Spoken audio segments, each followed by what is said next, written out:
কারো আসল চরিত্র তখনই সামনে আসে যখন তুমি আর তার কোনো কাজে আসো না।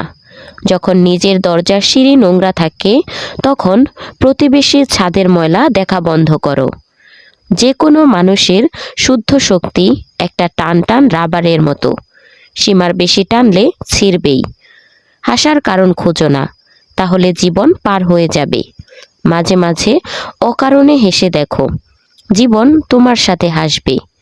সম্পর্কের একটা বয়স থাকে, কিছু মরণ পর্যন্ত চলে আর কিছু বেঁচে থাকতেই মরে যায়। মেজাজ আর অলংকার সামলে রাখার জিনিস, কথায় কথায় সবাইকে দেখাতে নেই। মিথ্যে, ধোঁকা আর অজুহাত তোমাকে কিছুক্ষণের সুখ দেবে, কিন্তু ভবিষ্যতে এর দাম চোকাতে হবে। দুনিয়ায় যত ভাষা আছে তার মধ্যে সবচেয়ে মিষ্টি ভাষা হলো স্বার্থের ভাষা।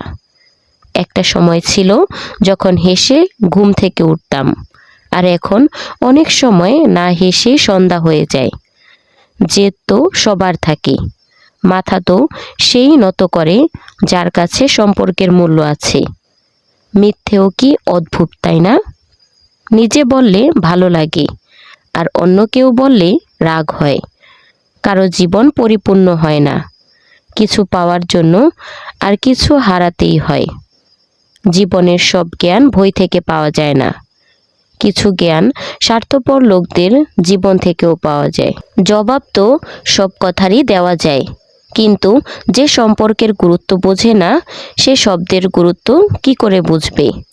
জীবনে যা করতে চাও তা অবশ্যই করো, লোকে কি বলবে তা ভেবো না, কারণ তুমি কিছু না করলেও লোকে কিছু না কিছু অবশ্যই বলবে।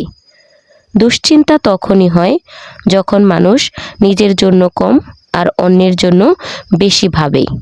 যদি কারো পূজা করতেই হয় তবে মনে রেখো, বাড়ির চেয়ে বড় কোনো মন্দির নেই, আর মা বাবার চেয়ে বড় কোনো সৃষ্টিকর্তা নেই। জীবনে একটু তেতো হয়ে থেকো, বেশি মিষ্টি হলে আখের মতো নিগড়ে ফেলবে সবাই।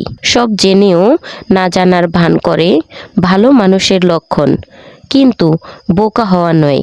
নিজের সম্পর্ককে সেই ভালো বানাও যা হাতুড়ির আঘাত সইবে, কিন্তু অন্য চাবি দিয়ে খুলবে না। খারাপ সময় হলো এমন এক সিন্দুক যেখান থেকে সাফল্যের অস্ত্র পাওয়া যায়। তো বন্ধুরা, ভিডিওটা ভালো লাগলে লাইক, কমেন্ট, শেয়ার করে চ্যানেলটি সাবস্ক্রাইব করে পাশে থাকবেন। আর হ্যাঁ,